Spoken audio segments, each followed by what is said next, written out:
Welcome, everyone, to our fourth episode of our Battle of the Brands series. I'm Corey, the owner, operator, general manager, commissioner, director of authority, constable.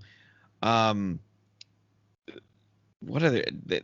I feel like there have been a million different titles for authority figures on shows, but I'm in charge of Raw. And with me is Dylan, who is the manager, operator, president, CEO, general manager, president of operations, commissioner of operations, CEO, authority figure, head valet, head of services and crafts, the best grip, the key boy, and commissioner of Well, Smackdown. the way we say it, like you've given yourself a lot of like lofty titles, but on SmackDown we just call me the garbage man of SmackDown. You're the Duke the Drumster Drosy of SmackDown. Yep, yep. All right, I want to be the goon I'm, of Raw. I'm the one making the trash. Fair enough, I suppose. Well, you're about to find out. Yeah, we totally didn't have to record this a second time because the first one cut an hour and a half to 10 minutes. This is a fresh new recording that is new to both of us as well. So yeah, the draft picks that we make at the end of the show totally aren't going to be something that we both already know. Yeah, it's all of it's going to be a big surprise, and it'll be a big surprise to you, the listeners, as well. So yep. There you go. I think you will have the biggest surprise out of the three groupings of us: the Dylan, the me, and the yous. Yeah, you guys are gonna have a good time with this, I think. Yeah. So really quick, I want to say that we with the voting that's been going on the last couple of shows, Corey won the last episode. In the last episode, we put up a voting poll to see who had the better show, and Corey came out on top for that one. So yep. You're currently in the lead. You're the one to beat. Yep, you won the draft and I won the first 2 months of shows. So yep. This show is a very different one. This is Summerslam this month, and in the traditional WWE brand split, Summerslam is one of the 4 shows where both brands come together and split the card. So as such, Dylan and I will only be promoting 4 matches each for the Summerslam card. In addition to that as well, because the SummerSlam is considered one of the big pay-per-views, we are going to have a bit of a roster shakeup. And that roster shakeup is that we will be drafting some additional team members to our brands, as well as opening up negotiations for trades if we choose to do so as well. And Dylan, there's an angle of this that I'd like to talk to you a little bit further about at some point, where it comes to releasing talent. Okay. So real quick, the last updates that we have on our shows, just as a quick summary, the world champion on Raw is Roman Reigns, and he's been involved in a feud with AJ Styles and this new tandem of Chris Jericho and Gallows and Anderson that refer to themselves as Just Business. The United States title is involved in a best-of-7 series between Timothy Thatcher and Kushida. The tag titles are also held by Carl Anderson and Luke Gallows. In the women's title, it belongs to Naomi, who's been going through a bit of a gauntlet against the likes of Nia Jax and Charlotte Flair and now Ruby Riott. Dylan, would you like to do a quick brief synopsis of what's going on SmackDown title-wise? Sure. Who is my champion? Well, our champion on SmackDown is Adam Cole. The tag team champions are Bobby Fish, Kyle O'Reilly, the Undisputed Era, and we have the Intercontinental Championship currently held by Brian Kendrick, and our women's champion is Shayna Baszler. So yeah, what's going to happen is I'm going to run through my show, including my half of the SummerSlam card. Then Dylan's going to run through his shows with his half of the SummerSlam card from a SmackDown perspective. Mm-hmm. Even though that we're only going to be promoting 4 cards, my shows are going to be kind of complete rundowns to kind of give an idea of what everybody else is up to, even if they don't have a match at the pay-per-view. And so, I couldn't be bothered, so I'm not doing that. Yeah, I'm wondering maybe if I should have had that same attitude to kind of cut down the length of the show, because based on the fact we're also going to do a draft on this might be a longer one. Well, you put effort into it, so there's no harm in sharing it, Sure. So Week 1, we open backstage immediately where Randy Orton and Montez Ford are brawling in the locker room. These two are scheduled to have a match later tonight. However, security breaks them apart, and as Montez is walking away, Randy manages to shake free from security and gives him an RKO through a table that has been set up backstage, has like water bottles and other kind of things for the locker room to share. As Ford is laid out, though, Randy's dragged away, and Randy's just got the biggest smile on his face because he has gotten a one-up. For context purposes, if you weren't listening to the last show, Montez Ford got a surprise victory over Randy Orton at Judgment Day. Opening match is Lucha House Party versus Mustache Mountain. These are two teams who've been having some problems in recent weeks, and it starts off with a brawl. It's cut short, however, because Carl Anderson and Luke Gallows, the WWE Tag Team Champions of the Raw brand, hit the ring and take out both teams. They get on the mic and basically ask, where is their competition on Raw? Since day one, they've been the top tag team, and that has not changed. And they're begging somebody worth a damn challenge them soon. AJ Styles' music hits, and the Good Brothers are waiting for him to show up, but AJ comes through the crowd, catches him off guard, and both guys hightail it out of the ring. AJ Styles has not forgotten how his former partners cost him the world title at Armageddon 2 months ago. Next, we cut to Eric Bischoff in his office, and he is furious about what just happened. Montez Ford versus Randy Orton was supposed to be the main event of the show, but now Montez Ford is in no condition to compete, and Randy Orton has been sent home for the night. He's contemplating about what he should do, but then Chris Jericho bursts into his office and asks what the hell happened last night at Judgment Day. At the show, AJ Styles had been named the special guest referee, and Jericho thought that AJ was going to help him win the match, but instead AJ cost him. So Eric reminds Jericho that adding AJ as the special ref was his decision, not Eric's, but Jericho's not having any of that, and he demands that he receive another shot at Roman's title. Eric says, he'll think it over, and Chris storms out. Next up is Charlotte Flair versus Kairi Sane. Charlotte and Kairi have an intense back-and-forth match. Kairi strikes in high flying versus Charlotte's power and mat game. It's a back-and-forth contest until Kairi misses the insane elbow drop. Charlotte drags her in the middle of the ring. She goes for the figure four, but Kairi rolls her up for the 3 count. Kairi upsets Charlotte, whose bad luck streak has been continuing. Ever since Charlotte came to the Raw brand, she has been on a bit of a losing streak. Kairi goes to shake Charlotte's hand, but Charlotte brushes her off, but changes her mind and kind of begrudgingly gives Kairi a handshake. Next up is Timothy Thatcher in a backstage interview. He's asked about losing the first match in the best of 7 series at the pay-per-view to Kushida, and he's furious. He tells the interviewer that he stayed too focused on the submission that he dropped his guard, and that's what led to Kushida rolling him up. In 2 weeks, though, they will have match 2 of the series, and he won't make that mistake again. As the interview ends, however, Ruby Riott storms into the set and tells the WWE Universe that she was scheduled to have a contract signing tonight with Naomi, but the women's champion is still nursing injuries she sustained from Nia Jax. Well, Ruby just came from Eric Bischoff's office, and next week, Naomi is defending her title no matter what. We have Mike Kanellis versus Danny Burch in a very quick match with Mike Kanellis, getting the victory after Maria gets involved. So Mike hits the spear and gets the win. He then takes the microphone and he tells the WWE roster that he's been on the Raw brand for 2 months now, and he wants to know where his opportunity is. Because for months, Jericho, Styles, and Roman Reigns have clogged up the world title picture, and it's time for some new blood to get injected into the Raw brand. Camera cuts backstage. We have Roman Reigns. He's got the world title with him, and he's asked what happened between him and Styles and Jericho at Judgment Day, and he says he's not even sure anymore. In a way, AJ Styles did keep it down the middle, but he also doesn't trust the Phenomenal One. So as Eric Bischoff is needing a main event tonight, he's not scheduled to wrestle, but the world champ should always be prepared. So we also heard Mike Kanellis complaining a couple of seconds ago about how there's no new blood. So he's putting the belt in an open challenge right now. If someone steps up and beats him, he'll put the title on the line in a rematch the very next week. So our main event tonight is Roman Reigns versus a mystery opponent. As Roman's standing in the ring waiting, Jinder Mahal's music hits. The modern-day Maharaja is heading to the ring, licking his chops at the opportunity, but no. The Good Brothers are back, and they blindside Jinder Mahal. Roman turns around, takes a Judas effect from Chris Jericho. Chris demands the referee count him. 1, 2, and 3. Chris Jericho has just pinned Roman Reigns, and next week he gets another title opportunity.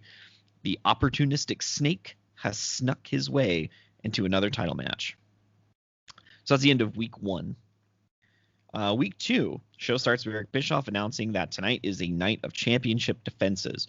Roman's defending the world title against Jericho. Naomi's defending the women's title against Ruby Riott. And as an apology match to Lucha House Party and Mustache Mountain, the Good Brothers are going to put their belts up in a triple threat. This prompts Mike Kanellis to, again, come out. And he says he's sick of hearing about Jericho, and he's sick of hearing about Styles, and he's sick of hearing about Roman Reigns. Those guys are the past, and the future is now. And he demands Eric give him a shot at the belt.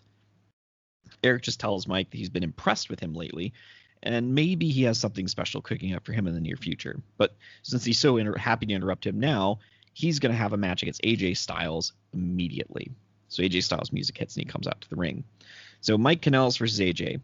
Mike is getting his ass kicked by a more aggressive AJ Styles that we've seen since the Raw brand relaunched. Maria tries to blind AJ Styles like she did against Jeff Hardy and misses and blinds the ref. Mike charges at AJ from behind, but AJ moves, and Mike nearly bulldozes into his wife.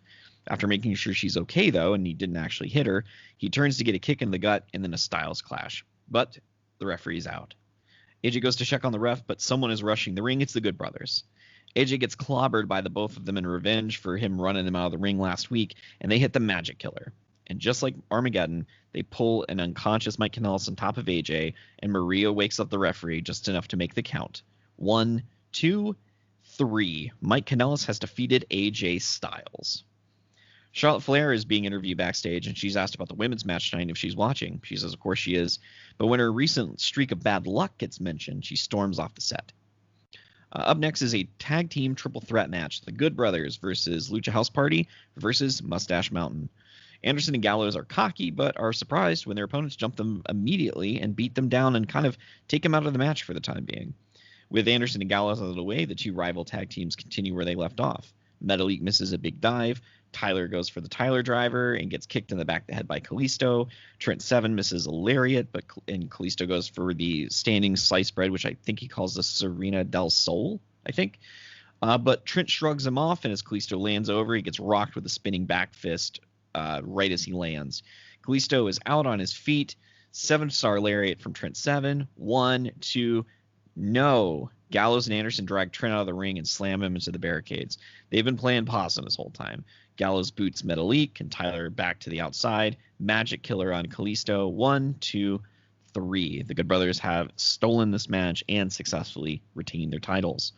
Next up, we have Kushida being interviewed about his best of 7, and he promises that next week he's going to make it 2-0 versus Timothy Thatcher. Camera then immediately cuts to Chris Jericho in the locker room for Just Business, and he's gloating about how he once again has fooled Roman Reigns. Last week he took Reigns' dignity by outsmarting him, and tonight he's taking his title. We cut back to the ring, and it's Montez Ford versus Randy Orton. Montez starts the match like a house of fire before Orton slows the pace down. A poorly timed attempt at an RKO turns the momentum back in Ford's favor, but Orton cuts it short with a blatant low blow in front of the referee. The match gets thrown out, but Randy's not done. He drags the table out in the middle of the ring, sets it up, and as Ford gets to his feet, hits an RKO through the table for a second week in a row. Our camera cuts backstage to Angel Garza, who is speaking on the phone to someone in Spanish, but when he notices the camera's recording, he curses out the cameraman and leaves. Up next, we have Naomi versus Ruby Riott for the women's title. Naomi's still a little wobbly from the brutal match she had with Nia 2 weeks ago, and Ruby's taking advantage. Champion has too much heart to let it in that way, though, and she's fighting back. Ruby's in perfect positioning for the split-legged moonsault, but Ruby's dragged out of the ring at the last second as Naomi comes crashing down to the mat. It's Nia Jax. Nia has pulled Ruby out of harm's way. She gets in the ring, and she picks up where she left off at Judgment Day, and the referee calls for the bell. Ruby and Nia in the segment, standing tall over Naomi, and Ruby has the belt high above her head. Jinder Mahal is backstage complaining about what happened last week during Roman's Open Challenge. He, like Kanellis, wants a fair shot. Next week, though, he's going to put his own Open Challenge out, and he dares anyone to answer it. Main event time, Roman Reigns versus Chris Jericho for the world title. Not the worst title, the world title. I have the worst title. Thank you very much. Roman has had enough of Jericho's thieving and conniving and doesn't give the challenger an inch to breathe. Jericho is able to take the advantage back in his favor with a quick thumb to the eye and goes to work on Roman. Roman fights back multiple times, but each time he does, Jericho cuts it short with a cheap move. Jericho misses the line salt, though, and that's the opening Roman needs for a Superman punch. He's lined Jericho up, but AJ Styles' music hits over the PA. Roman turns to the ramp to see what's going on, but when he turns back, he gets caught with a code breaker. Jericho goes for the pin. He's got a handful of tights and his feet on the ropes just for security measures. 1, 2, and 3. Chris Jericho has done it. He has stolen the world title. The Good Brothers come out. Eric Bischoff comes out, and Raw goes off the air with Just Business holding all the gold. Week 3. Our show opens with confetti falling from the ceiling and Just Business making their way to the ring. They have the tag titles, they have the world title, and they have all the power. Jericho did what he said he was going to do over a month ago. He's got the world title now, and tonight is a night to party. He's gotten the time set aside. The main event of Raw isn't a match. It's a special live performance by Fozzy. Kushida versus Timothy Thatcher, match 2 of their best of 7. It's another scientific encounter between 2 submission specialists. Thatcher, who is fixated on the armbar in their last encounter, is wrestling a more well-rounded match tonight. Kushida misses a drop kick in the corner and lands awkwardly on his shoulder, and Thatcher can't resist. He goes back to work on that shoulder and arm again. Kushida is able to fight valiantly, but ends up having to submit to the armbar. It's Thatcher on the board now as they go 1-1 in their best of 7. Ruby Riott is backstage and is asked about her alliance with Nia Jax. She says it's a partnership of convenience, as both her and Nia hate Naomi. She promises that her beef with Naomi, though, is far from over. Jinder Mahal comes out for his open challenge and is answered by Jeff Hardy. Hardy makes quick work of Jinder Mahal and gets back on the winning track. As he celebrates, however, Mike Kanellis attacks him from behind. Kanellis gets on the mic and tells Hardy that he should have stayed gone after Mike beat him at Judgment Day, and he repeats it's time for new blood in the WWE, and his victory over AJ Styles last week was just another bit of proof of that. Whatever Bischoff's plans are for Mike, he better make them known quick before he starts putting people on the shelf. Montez Ford is backstage and is being asked about his troubles with Randy Orton. He thought they were finished at Judgment Day, but he must have thought wrong. If Orton wanted to keep things going, he's more than happy to embarrass him one more time in the ring. We have Angel Garza versus Tyler Breeze, which ends abruptly as Garza gets a handful of tights for a pin. Fandango and Breeze exchange words with a cocky Garza as he heads his way back up the ramp with a renewed swagger in his step. Naomi's backstage and she's furious and wants to face Ruby again next week. If she wants, she can even bring Nia along as a special enforcer. And to further convince Ruby to come out and settle this once and for all, if Ruby gets the win, then she'll put Ruby and Nia in the same match together for the title, and will make it a handicap match in their favor. Ruby comes out and she says that's fine, but actually no, she didn't say but at all. She agrees. I don't know why I wrote but there. My apologies there. He's talking about her own butt. Yep, she's mentioned it offhandedly. Fozzy plays in the main event with Judas. It's their number 1 hit single. It's loud. The crowd's singing along with them. They hate Chris Jericho, but that song just gets stuck in their head. So the crowd is there kind of into it, but then the power gets cut out. Jericho is throwing a fit on stage. The lights are out and the mics are out, but the lights come back on and Roman Reigns is waiting for him. He spears Chris Jericho through the drum kit and the two are brawling. The other members of Fozzy, they scatter. The Good Brothers are out now to bail out Jericho, but AJ Styles comes out next with a steel chair. He takes out Gallows. He takes out Anderson. Roman turns around, and AJ takes him out too. AJ is standing alone to end Raw as he throws the chair down in a show of disgust. Week 4.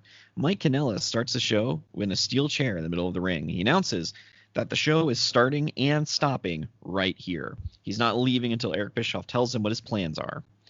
Eric comes out and is kind of amused with Mike and tells him that sometimes the squeaky wheel does get the grease. So he tells Mike that he agreed with him that the world title scene could use some new blood. So there will be a ladder match at Summerslam to determine the next number 1 contender. Mike is the first competitor, and the second is standing right behind him. Mike turns around, and it's Jeff Hardy. Hardy and Kanellis brawl until Jeff gets the upper hand and hits a Swanton Bomb. We cut backstage to Jinder Mahal, and he's going over his awful win-loss record and announces that he's learned from Jericho and Just Business. Maybe it pays to have some friends.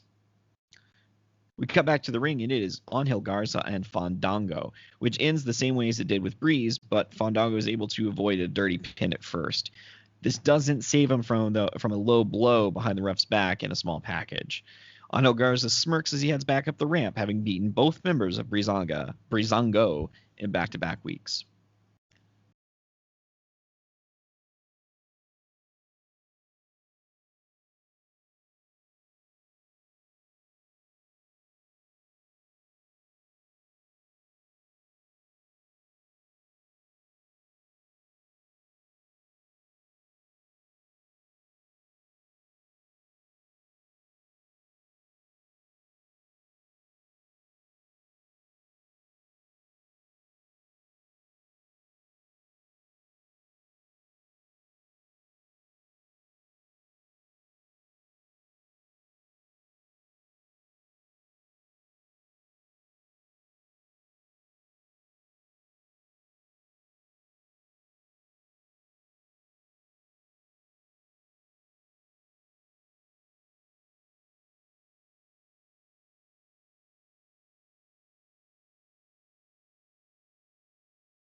It's AJ Styles and Roman Reigns versus all three members of Just Business. Roman and Styles are having communication issues and are fighting with each other almost as much as they are with Just Business.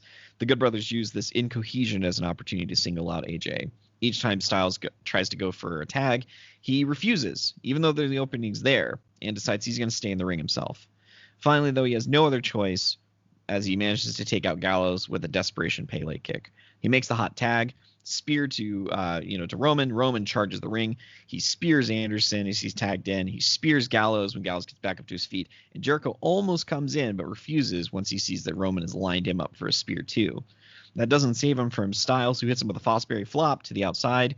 Anderson slowly gets up and eats a second spear. 1, 2, 3. The show ends with Chris Jericho regretting his decision to face both Styles and Reigns, who are both in the ring staring each other down. So that is the lead up to SummerSlam. And to do a very brief recap, my SummerSlam 4 matches are the third match in the best of 7 for the U.S. title, Kushida versus Timothy Thatcher. The ladder match for the number 1 contendership to the world title, Jeff Hardy, Mike Kanellis, and Montez Ford participating in that. The women's title match of Naomi versus Nia Jax and Ruby Riott. And the world heavyweight title match, Jericho versus Reigns versus Styles in a steel cage. So the best of 7 series, match 3, Kushida and Thatcher have their catch-as-catch-can style match, with Kushida's shoulder continuing to give him problems. For a second time, however, Thatcher is able to trap him in the armbar and tap him out, so Thatcher has taken 2-1 lead over Kushida. Up next, the ladder match for the number 1 contendership, Jeff Hardy versus Mike Kanellis versus Montez Ford. There's a lot of weapons in this one, a lot of carnage in this one. Mike Kanellis comes close to getting the contract that's hanging above the ring, but Hardy's able to knock him off. Mike lands on top of another ladder, and the Daredevil Hardy has to decide whether he wants to risk getting the contract or put Mike Kanellis out of the match. He dives off the ladder with a swanton, but Maria is able to pull her husband out of the way, and Jeff Hardy crashes back first onto the ladder. Kanellis is slowly getting back up the ladder, but Ford is racing up the other side to catch up. Both men are fighting at the top of the ladder. They're exchanging punches, but Mike misses with a right hand, and Ford smashes his face against the top of the ladder. Kanellis falls off the ladder, and Montez Ford is able to collect the contract. Montez Ford is the new number 1 contender for the Raw World Heavyweight Championship. Our women's match is up next, Naomi versus Nia Jax and Ruby Riott. It's a mauling from the start. Naomi has been through hell the past 2 months, and she's getting manhandled by Ruby Riott and Nia Jax, who are wrestling as a unit. Ruby hits the Riott kick, Nia hits a powerbomb. Ruby goes for the pin, but Nia pulls her off at the 2. Nia then goes for the pin, and Ruby pulls her off at the 2. They're now fighting each other. Ruby's plan to make this a handicap match has now backfired because only one of them can be champion. Nia has had enough of Ruby and powerbombs her.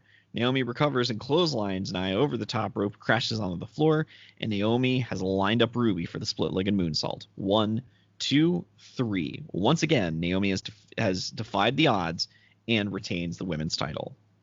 On our World Heavyweight title match, champion Chris Jericho defending against Roman Reigns and AJ Styles in a steel cage match. Traditional steel cage rules, only way to win is to get out of the ring. Much like the last match, Jericho gets mauled at the beginning as he has done nothing but make Styles and Roman, they made their lives hell for the last 2 months ever since he showed up. Jericho is out of the equation at first. Roman and Styles have a really good back and forth, and the cage is getting used as a weapon. Faces are rubbed into the chain links, blood is spilled, bodies crash into this unforgiving steel. And once Jericho's able to get back in the mix of things, he's more focused about escaping than anything else. Only he keeps getting caught by either Roman or AJ. Styles hits a phenomenal forearm on Jericho. Reigns misses a spear and crashes headfirst into the steel. This is AJ's moment, but Anderson and Gallows are out. AJ tries to reach through the cage at them and kind of swat them away, but it's a trap. Gallows grabs his arms, and Carl Anderson handcuffs him to the cage. AJ cannot move. He can't get out. And Chris Jericho only smirks as Gallows and Anderson open the door of the cage, and he just walks out. Jericho retains. And that's the Raw brand. Nice. I thought there's a lot of interesting stuff going on right there. Like the title switch on Raw before the pay-per-view was very interesting with Jericho getting the belt. Obviously, your ratings must have been declining, so you needed to have that kind of like, that quick boost to really it's by having a title change on the show. Yeah, we were going up against Guy's Grocery Games, so he's such a ratings heavyweight. We just had to make sure we came ahead a little bit that night. Is that show still going? I don't know. Probably. Oh my God. So yeah, there's some interesting stuff going on there. Montez Ford being the number 1 contender against Chris Jericho, like that would be a fun matchup, Yeah. Yeah, like I've said before when I drafted him, Montez Ford is somebody that I feel like has potential to be like a breakout singles star, and I just think once he gets that opportunity to show that, I mean, right now he's not doing too bad with the with the Street Profits, but I think he's got a lot more potential. I dig it though. I dig it. You're giving him the the quick push. Well, not the quick push, but like a sustained push. It means something. I dig it. Yeah, he ended up in the final 2 of the match to crown the first champion. He picked up a win over Randy Orton at a pay-per-view. And I mean, he's not showing they're not the most dominant wins in the world, but he's still staying in the win column. Right. I mean, he's doing pretty well for himself. Yeah, no complaints there. Yeah. So yeah, what's going on with SmackDown? Well, I'll tell you what's going on with SmackDown. Thank you for asking. By the way, thank you. So you had a much more comprehensive breakdown of like the week to week kind of thing. That's basically the way that you and me kind of differ in our approach to this. Is you've got a very comprehensive week to week kind of you talk about everything that happens on your show, Raw, that leads to the pay-per-view, whereas I kind of go through my shows match per match, like at the pay-per-view. I'll tell you what the matches are and I'll explain how we got there, So let's dive into my half of SummerSlam. We got some marquee matches for you guys. First off, we have the Intercontinental Championship on the line. Brian Kendrick, current champion, versus Cesaro, the current challenger. Cesaro has been doing pretty well for himself on SmackDown. He's been fighting with Sheamus. Cesaro got a win over Sheamus last month on the pay-per-view, so he's feeling pretty good about himself. And he challenges Brian Kendrick to a match for the Intercontinental Championship. He says, I've been on the winning streak. Brian Kendrick has been a little bit lucky so far, why doesn't he test his mettle against, a guy who wants to be a champion, a fighter like Cesaro. He doesn't back down from anybody. He took on Sheamus, big imposing dudes. Cesaro ain't afraid of nobody, especially not Brian Kendrick. Brian Kendrick, of course, doesn't feel the same way. He's like, I would be happier if we didn't fight. Thanks a lot. Brian Kendrick, fresh off of a championship defense against Shinsuke Nakamura the last month, where if Shinsuke lost, he wasn't allowed to challenge for the championship again so long as Brian Kendrick was champion. However, there was a little bit of shenanigans, a little bit of, Shinsuke, I think Shinsuke's foot was under the ropes and the referee didn't see it, so the result was questionable, but Brian Kendrick took it as a win, ran off with the Intercontinental Championship, and he feels pretty good. He feels pretty unstoppable, but he also doesn't feel like fighting Cesaro because Shinsuke Nakamura hits pretty hard. So Brian Kendrick's like, I think I'll just take the month off. Thank you very much. Cesaro still not happy about this. He thinks that it would be a good matchup. Brian Kendrick's a wily competitor. Cesaro is a big kind of tough dude. There's mileage there. It'll be a fun match. Brian Kendrick, while continuing to denounce Cesaro as the next potential challenger for his Intercontinental Championship, also declares himself to be the greatest Intercontinental Champion of all time, more so than the Honky Tonk Man, more so than the Mountie, more so than Ezekiel Jackson, more so than the Miz. I'm surprised you remember Ezekiel Jackson was the champ. I was trying to think of who are the worst Intercontinental Champions, and the Miz is definitely the worst. He'll break Jericho's record, if anything, out of spite. That's what annoys me the most. Sorry to go off on a tangent, but fuck the Miz. Why is it got to be that guy? But anyway, I'm not going down that road. I'm gonna stay on track. So Brian Kendrick's pretty happy with himself. He's calling himself the greatest Intercontinental Champion of all time. He beat Shinsuke Nakamura. He beat Roderick Strong to win the championship in that triple threat. He's basically done it all. Cesaro tells him that he hasn't done it all and he can't call himself the greatest Intercontinental Champion if he can't beat Cesaro. So Brian Kendrick reluctantly agrees. He's like, I guess that makes sense. So we're going to have a little match at SummerSlam for the Intercontinental Championship. Cesaro versus Brian Kendrick. So what happens in that match is Shinsuke Nakamura comes down to distract Brian Kendrick, but Sheamus also comes down to the ring to distract Cesaro. So at some point, all four men are kind of squaring off, and they all have a bit of a fight. So the referee kind of throws the match out, but that means that while Cesaro didn't necessarily lose to Brian Kendrick remains the Intercontinental Champion. Therefore, in his eyes, he's the greatest Intercontinental Champion of all time. So Intercontinental Championship, Cesaro versus Brian Kendrick. Technically a no disqualification, but Brian Kendrick is still your Intercontinental Champion.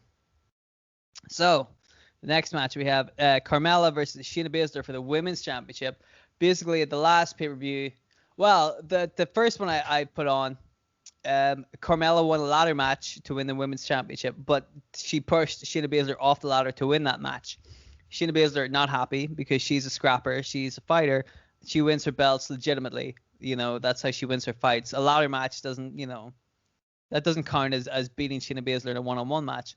And to prove her point, Shayna Baszler beat Carmella for the Women's Championship last month in a fairly convincing manner. It wasn't a total squash, but it was pretty convincing.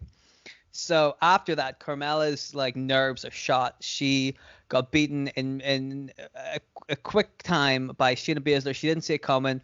Baszler was very, hands-on, very vicious, taking liberties with Carmella, and she has a crisis of confidence. She feels like maybe she doesn't belong in the wrestling ring. She was manhandled by Shayna Baszler, woman-handled, if you will, by Shayna Baszler. Mm-hmm. And Baszler took her championship and is now very proud of it, walking around like she owns everything. Shayna Baszler realizes that Carmella feels a little bit apprehensive around her and therefore takes advantage of that. She goes around trying to kind of spook her, kind of bully her and, muscle her around. So Carmella starts feeling even worse about herself. She doesn't want to look around any corners in case Shayna Baszler is there.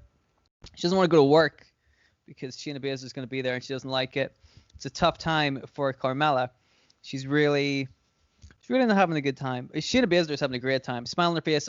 She knows that she can beat every single one of the women on the Smackdown brand. Or at least she feels confident that she can anyway. So after a little bit of a pep talk from Ember Moon, Carmella finally finds her feet. She realizes that she does belong here. She is a former women's champion. Whether or not she won it in a ladder match is irrelevant. She still won it. And she's a professional wrestler. She's scrappy. She belongs on the roster just as much as anybody else. So she comes out of her shell and she comes up to Shayna Baszler and says, you know what? I ain't afraid of you no more. I'm the one challenging you to a rematch. You don't got my number anymore. I want a match. I want a piece of you at SummerSlam. To which Shayna Baszler pretty much just beats the crap out of her and says, fine, we'll see you at SummerSlam. She's not at all swayed by Carmella. So come SummerSlam, we have Carmella versus Shayna Baszler for the Women's Championship. And Carmella starts to put up a bit of a fight. Shayna Baszler thought this was going to be another easy sweep for her. But Carmella really seems as if she's found her courage again. But she's also got a couple of counters to Shayna Baszler's holds, which takes Shayna Baszler by surprise. She's amazed that Carmella is able to bring the fight like this, because Carmella doesn't look like the kind of fighter that Shayna Baszler is. But Carmella really finds her feet, starts to come back, starts to make a good impression, starts to find her courage again. Ultimately, and unfortunately for Carmella, Shayna Baszler still has her number, but it's a much more hard-fought match than the first time. Carmella puts up a much bigger fight, and Shayna Baszler realizes that Carmella actually is a more worthy foe than she originally believed her to be. However, the strength and the technique of Shayna Baszler is just too much, and she is able to choke Carmella out and retain the Women's Championship. So those are the first two matches. The next match. Oh. I've, I've What just happened read there? it. Oh, sorry. I just read a note that I must have wrote the last time we recorded this, which was What do you mean I the have. last time we recorded this? We didn't record this before. Okay, well, with that in mind, it's going to be very hard for me to tell you about this little note that I wrote down. But on my previous shows, I've come up with interesting names for my pay-per-views. Yeah. Big Fight Sunday and Super Punch Showdown, I believe. Yep. So at some point, I must have come up with an alternate name for SummerSlam. Do you remember what the alternate name was? I remember it was SummerSlam : and then there was something else that it was, but I can't remember. It was Chicken Fist Sunday.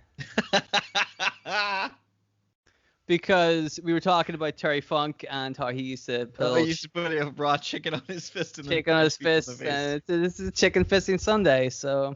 Yeah, Chicken Fisting Sunday. We fist chickens on Sunday around here. So I had a note that just said underneath this match, which is what I'll explain to you now, but it just says Chicken Fisting Sunday, and I'm like, all right, fair enough. So. So, SummerSlam or Chicken Fisting Sunday, whichever you prefer. We have this next match involving Bray Wyatt. In the last pay-per-view, Aleister Black and Bray Wyatt had been having a little bit of a feud, and Aleister Black found himself to be the number one contender for Adam Cole's heavyweight championship. So they had a match, and in that match, Bray Wyatt appears and distracts Aleister Black that allows Adam Cole to sneak away with the championship. So Aleister Black after the match is now being confronted by the Fiend Bray Wyatt, and he's the Fiend because he's wearing the face mask and whatever the fuck else the Fiend wears, the stripy pants, Yeah, the striped pants. Because that is scary. That is spooky. A spooky old vertical thing. A big boy wearing vertical stripes. My God. Interesting choice, isn't it? Interesting choice. So basically, those two guys were having a spook off. Bray Wyatt, the Fiend, wanted to be the spookiest man on SmackDown, and Aleister Black, honest to God, just wanted to be left alone. So at the end of this match, Bray Wyatt, the Fiend, is approaching on Aleister Black, and he's like, "Hey man, I'm gonna spook you, I guess." I don't know what he said, and the lights go out. And Bray Wyatt was not in control of the lights going out this time. So when they come back on, it's Jon Moxley in the ring. He hits his double arm DDT on Bray Wyatt, the Fiend, and he kind of runs around the ring saying, "No more spooky bullshit." That's how that show ends. So after this, on the couple of SmackDowns after this, Jon Moxley is coming out once again and saying, "I'm fed up with this spooky bullshit. I've had enough of this. This is nonsense. What happened to fighting? What happened to the days when we used to put chickens on our fists and just punch people?" Right? I assume that's where the tagline Chicken Fisting Sunday came in. So Bray Wyatt, as the Fiend, was humiliated by Jon Moxley. So while Moxley is out in the ring giving his big spiel about how he hates spooky bullshit, the lights go off, come back on again. Who is it standing at the entrance ramp with a spotlight down on top of him, sitting on top of an old rocking chair? But it's Swampy Bray Wyatt. So we have the Fiend Bray Wyatt. We all know what he is. Swampy Bray Wyatt is what Bray Wyatt used to be, with the hat and the jacket and the whole deal. Waylon Mercy, you know the deal. So he's on his rocking chair and he's like, "Hey, you know what, old Jon Moxley, that's right. You might have got one up over the Fiend, but old Swampy Wyatt used to get one up over you all the time. I ain't afraid of you. I'll take you on. But it's not just me fighting you. You remember old Swampy Wyatt used to have backup. He used to have a couple of people watching him. So now you got to contend with me, Swampy Wyatt, but you also got to contend with my buddy right here." And another spotlight comes on the stage, and Luke Harper is standing right behind Swampy Wyatt. So Swampy Wyatt saying, "Listen, man, you don't scare me. You might have got the number of the Fiend, but Swampy Wyatt's a whole other number. And there's two of us against you. So why don't I send my boy Luke Harper down in that ring, and he's going to kick your ass." So Luke Harper gets ready to move, and he picks up Bray Wyatt, throws him off the stage, throws his rocket chair off the stage after him. Luke Harper goes down to the ring and hangs out with Jon Moxley because, as is revealed over the next couple of SmackDowns, Luke Harper likes the sound of what John Moxley's bringing to the table. He likes the sound of non-stop violence. He likes the sound of just beating people up. He likes the sound of just chaos and destruction and all of that stuff. Bray Wyatt talks a big talk, but at the end of the day, what happened to Luke Harper and Eric Rowan the first time the Swampy Wyatt stuff happened? They disappeared. Bray Wyatt went on to be the Fiend. What happened to Luke Harper? Nothing. But now, with John Moxley, it's not that there's a cult leader and his followers anymore. Moxley and Harper, they're like equals. They're both out to destroy stuff. That's the end of their goal. That sounds like a much more appealing situation than just hanging around with Swampy Wyatt. So now you got John Moxley and Luke Harper, and they're just wrecking shop. They're just destroying people left and right. And they're coming for Swampy Wyatt. So now Bray Wyatt has reverted to a third form. He's got three forms. He's got the Fiend, he's got Swampy Wyatt, and now he's Bray Wyatt. The guy, the kids TV show presenter. He's wearing his sweater vest and his interest in whatever. I don't know if he wore what kind of trousers he wears, but whatever he wears, he just looks like a man. He doesn't look like a fighter or a wrestler. He's just a man, and he's scared because as a man, he has no power over John Moxley. As the Fiend, he drew power from people's fears, and as the Swampy Wyatt, he was able to sway people to join his cause with his words. But as a man, he has no power over Moxley, and he's like, those guys are going to beat the fuck out of me. What am I going to do? So he's really legitimately scared, and he runs to the only one person he feels like can actually help him out and see his point of view. He goes to Aleister Black, his former nemesis of Spookingtons, who is now his brother in Spook, if you will. I'm using the word spooky a lot. I enjoy it. Keep using it. Thank you. So he goes up to Aleister Black and he's like, listen, I know you and me have had a couple of problems in the very, very near past. We were fighting a lot, and I did say I was going to beat you up. But look, listen, here's the bottom line. Moxley and Luke Harper, at the end of the day, they're just going to beat up everybody. They're going to beat up me, a defenseless, poor children's TV presenter, and then they're going to come for you because they want to get rid of the spooky bullshit. They're going to beat you up as soon as they beat me up, right? That's just the way it is. So we can either stop them now, or you can get your ass kicked after I get my ass kicked, and then they'll just run roughshod over the whole company. Now, at first, Aleister Black, he ain't a big fan of Bray Wyatt, understandably so. Bray Wyatt cost him a shot at the championship. However, he can also see his point of view. So that leads us to a big tag team match at Chicken Fisting Sunday, which is Luke Harper and John Moxley versus Aleister Black and Bray Wyatt. So there we go. We've got the match. So what happens is, for the most part, Aleister Black kind of starts off the match, but quickly tags into sweater vest wearing TV show presenter Bray Wyatt, who looks very uneasy in the ring as these two guys start beating the shit out of him. So he tries to go and tag back in Aleister Black. However, Aleister Black is like, he realizes at this point that he's like, whatever happens, I don't want to be on Bray Wyatt's side. I'm done. So he hops off the apron. He walks to the back to the locker room. He leaves Bray Wyatt, defenseless TV kid show host, all alone with these two guys who want to fuck him up. And so these two guys just fuck him up. They beat the heck out of Bray Wyatt. I haven't really given an official win-loss on this match. I think really it's kind of like the referee stops the match because they beat the hell out of Bray Wyatt. But that's their MO really. They're not afraid of that kind of thing. They, Moxley and Harper are really in there for the violence more so than the wins and losses. So mission accomplished on their part. So there you go.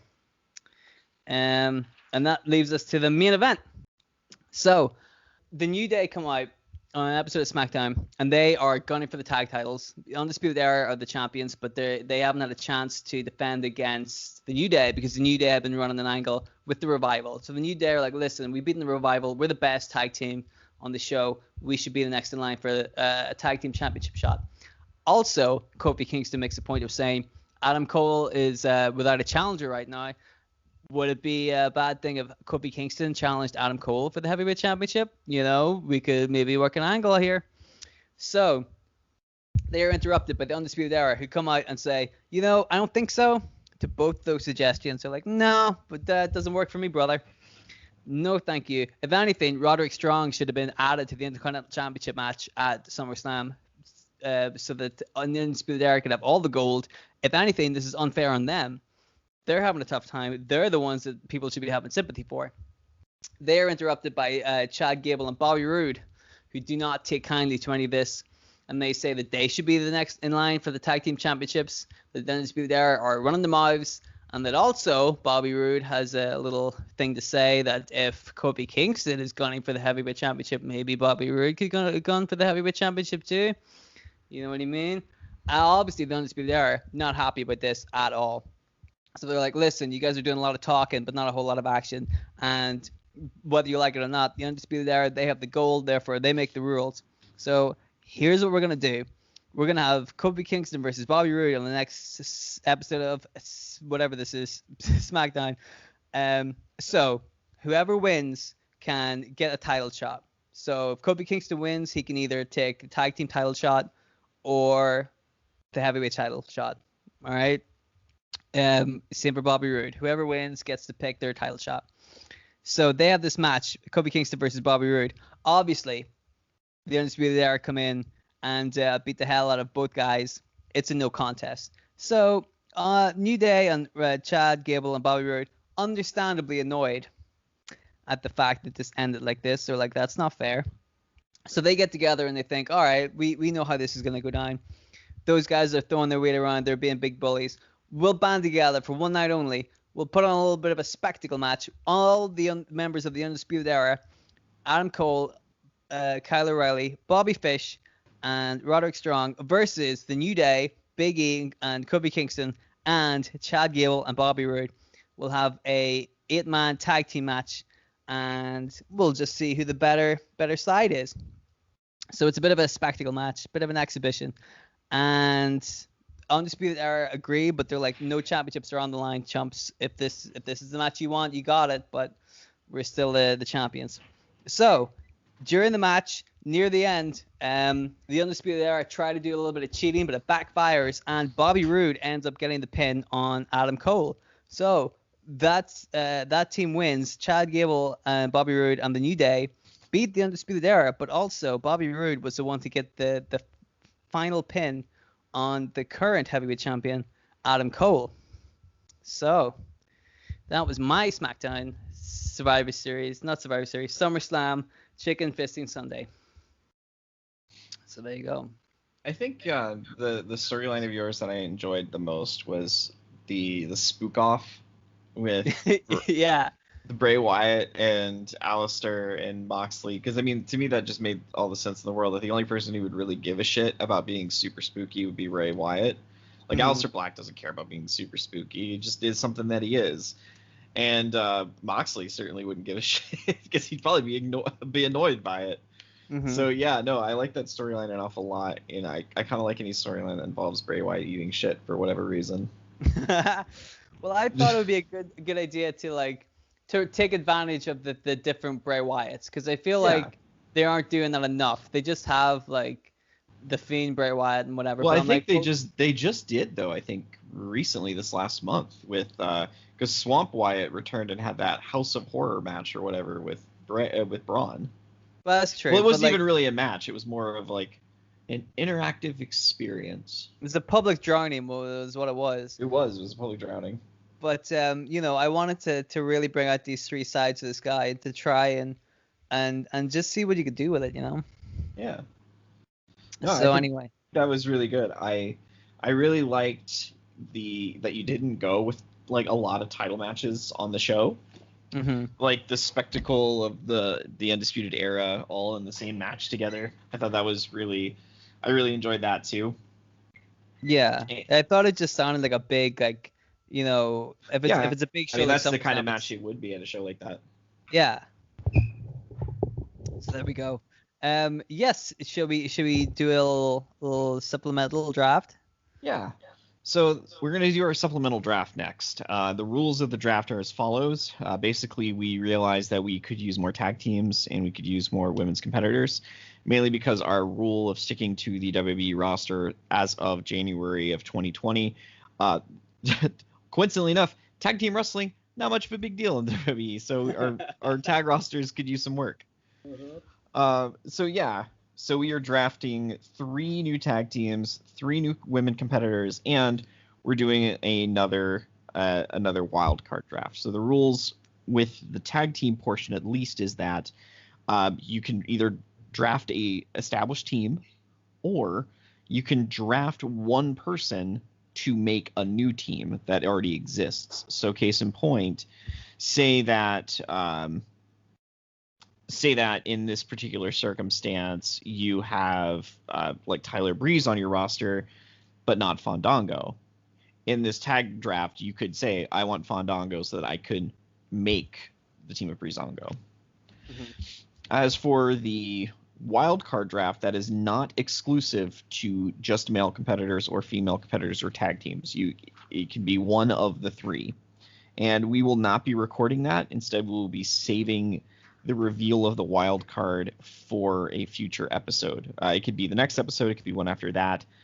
For example, I debuted Chris Jericho at the end of the first show for the Armageddon pay-per-view. And Dylan, when did you debut Moxley? That was the last show we did. So that would have been the second month in. Super Punch Showdown, I think. Yep. So Super Fight Sunday, Super Punch Sunday, and Chicken Fist Sunday. No. Big the Punch SmackDown Sunday. brands. Big Punch, Sunday. sorry. That's what it was. I think Chicken Fist Sunday might be my new favorite one. I was involved in a project where whoever the champion was in the month of November got to name the show themselves. So the pay-per-view, they could name it, whatever they wanted. And they had the Super Happy Fun Time Vagina Extravaganza. Mm-hmm. So that was a good time for everybody. So yeah, let's go with the draft. So in the first draft that we did, Dylan picked first, so I'll be going first this time. So we'll start with tag teams. And we totally did not do these drafts before, therefore we already know who we're all picking. That would be ridiculous if we knew that. This is all new to us. Yeah, all new me. Mm-hmm. The first tag team that the Raw brand will be drafting is the team of Seth Rollins and Buddy Murphy, who I don't think they actually gave them a name. Do they have a name? Murphy and Rollins. Murphy and Rollins. Standard WWE practice. Murphy and Rollins. The 2 boys. Those 2 fellas. Yeah. Those guys over there. Those guys over there. Yeah. Those 2 so who are you drafting? So who's your first pick? I would like to pick the team of DIY, aka Johnny Gargano and Tommaso Ciampa. My second pick, I will be drafting Andrade to pair up with Angel Garza. I dig it. I would like to pick Shelton Benjamin to make some kind of menage a trois between Chad Gable and Bobby Roode. You're going to make a menage a trois? That's their team name. The tag team name of Shelton Benjamin, Chad Gable, and Bobby Roode. Team menage a trois. Uh-huh. Fair enough. I will be drafting Drew McIntyre and Heath Slater to pair up with Jinder Mahal as the 3-man band.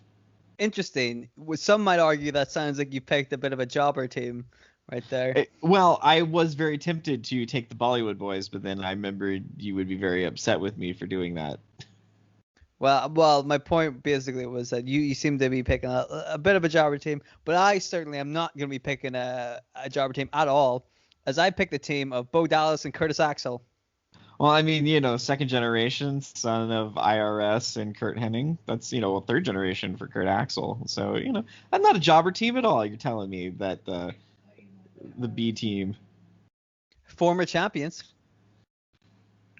Former champions, indeed. Former tag team champions. Plus, 3-man band is, they're 2 of the 3 are former world champions. Exactly. So, there's no jobbers. There are no jobber teams in our brands. We don't allow them. No way. This is all quality all the time. So let's move on to our women's draft. My supplemental women's draft, my first pick is Becky Lynch. Nice. I'm going to pick Io Shirai. Okay. My second pick would be to get a veteran influence in the Raw women's division. I'm taking Mickie James. That's a good call. My second pick is going to be Dakota Kai. So I love her theme music. I still have not listened to I'm gonna her show it to you music. after this. Okay.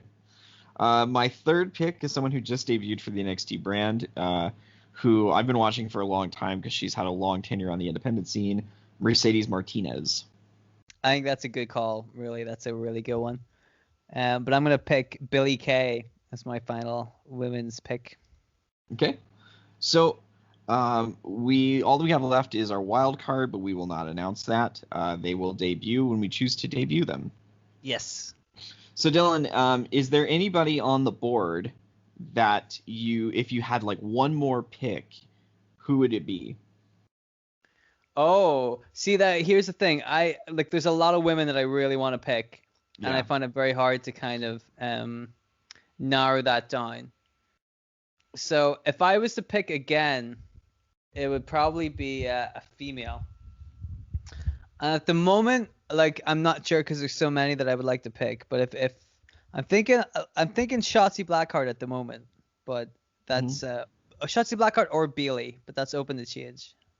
I was actually if I was able to draft another female wrestler, I would say I would either go with the Rhea Ripley or Sasha Banks.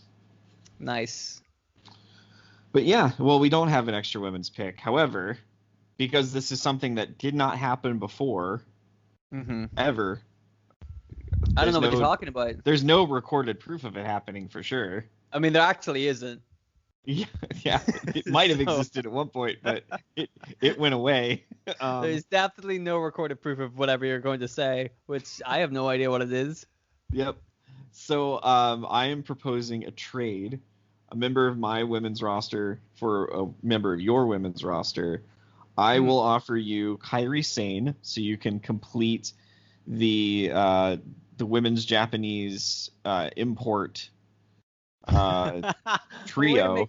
Way to make it sound really cool, huh? Yeah, I don't. They don't have a name. You know, it's not like they're a stable or anything yet, unless it's right. Well, they will have a name soon enough. Cool. So I will offer you Kairi Sane to complete the set, and in exchange, I would like somebody that I feel like you've not done too much with in Alexa Bliss. I mean, I love Alexa Bliss, and I was gonna do some things with her, but I like Kairi Sane more, and I really was trying to put together the stable of 3 people. The Japanese contingency. That's not their name. I'm coming up with a better name than that. But Japanese contingency. It's not that. So I will accept your trade. I think that's a good call for both brands. You know. Yeah. So Kairi Sane is on SmackDown now, and Alexa Bliss is on Raw. Kairi Sane is officially on SmackDown as of after Survivor Series. So not Survivor Series, SummerSlam. SummerSlam. Yeah. So here's some things I'd like to talk about and get on the board, because we actually, not that we did this before, but we actually did this faster than we did last time. But we didn't, because this is the first time we've done it. Because this is the first time we did it. First time ever we've done it. It's not like we did this before and it went an hour and a half, and now it's just an hour. So that's cool. No, this is all new. So. Yeah, all new. This is a whole new, just an hour. It's a whole new world. Yep. It's a brave new world. Aldous Huxley's here. It's great. Anyway. Okay. So one of the things that I'd like to talk about is I'd like to establish some rules for the next period of time, because my idea is that we will do our next supplemental draft after Survivor Series in just a few months, because that's one of the other big pay-per-views. Okay. So Survivor Series, when we've talked about this part off, away from recording, that I'd like us to do a traditional Survivor Series match where we would each of us would put together a Survivor Series team, and then we would bring in a third party, like John, who is from your other very successful podcast, Wrestling Doesn't Make Sense, to act as our judge to see who, based off of the storytelling components, what team would he think would win the Survivor Series. Yeah. So I think that's a cool idea, and Survivor Series is just around the corner since it typically takes place in November. Yes, I think it's a good angle. Yeah. And some other things I'd like to put on the table. We can start this after Survivor Series as well with the supplemental draft. I'd like to introduce a concept where we can kind of sabotage each other. In that, I give you a list of maybe 10 people on my roster, and then you decide which one of them, if any of them, you put on the shelf. So say that, I give you my list and you decide, Montez Ford is got a knee injury and he's out for 6 months. Mm-hmm. So I have to adjust my booking plans around it. Because I think it's pretty apparent that I'm pushing Montez Ford pretty hard. The only rule is you can't do it to a current champion. Yes. Well, you would have a list of yeah. And I would have a list. So we would pick one person each, and then we'd have to structure our storylines around that change. Yes. The other thing I'd like to bring up is the idea that we release talent. So say that, I've had Mustache Mountain now for 3 months, and I'm just it's not really clicking with me. So say after Survivor Series, I just let them go. Mm-hmm. And if I let them go, do you believe that should allow me the opportunity to draft a new tag team to replace them? Yes, but do I have the opportunity to snap up that tag team? Absolutely, because they're on the board then at that point. You would just have to, if it's not a part of the supplemental draft, you would just have to release a tag team of your own to make the room. Okay. I mean, that sounds fair. Like that's a bit of a shake-up. Those are interesting kind of things, and we can implement them like after Survivor Series, like you said. So yeah, we got time we have the September and October months, and then November traditionally takes place in November. So quick turnarounds on these next big events. Yeah. Because Royal Rumble is in January, but would you call the Royal Rumble a big show? Yes. I mean, it sets some stuff in place. I would. We would have supplemental drafts for SummerSlam in August, Survivor Series in November, Royal Rumble in January, and then WrestleMania in April. Yes. Okay. They're kind of clustered together, but that's fine. True, but then again, if we're implementing the kind of like injured or released kind of deal, then there's an opportunity there to freshen up the roster. Yeah, after Survivor Series anyway. Like we can do it after Survivor Series and then do the same thing after WrestleMania, and then by that point the rosters will look very different. Absolutely. So yeah, I'd say that one went well. We'll see if maybe this one actually can come out. Not that we had a time that it didn't come out. Yeah, no, this is all legit. Anybody listen, guys?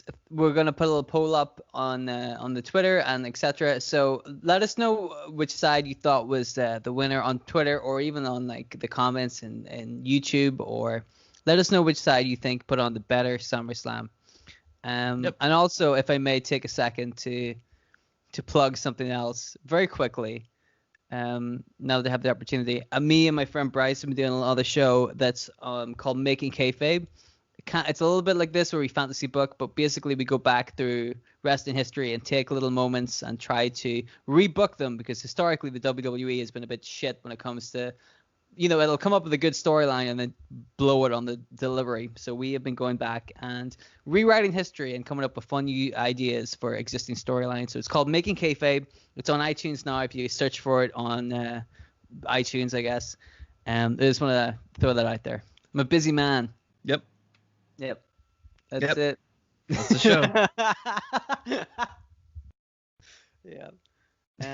But yeah, listen, guys. Thanks for listening to this episode. Anyway, we appreciate it. Yeah. No, it's great. Yeah. Will we see you in the next one, I suppose? Yeah. Yep. See you then. All right, guys. Take it easy. Remember to vote for us, and we'll see you soon. All right. Bye. Bye. We love you.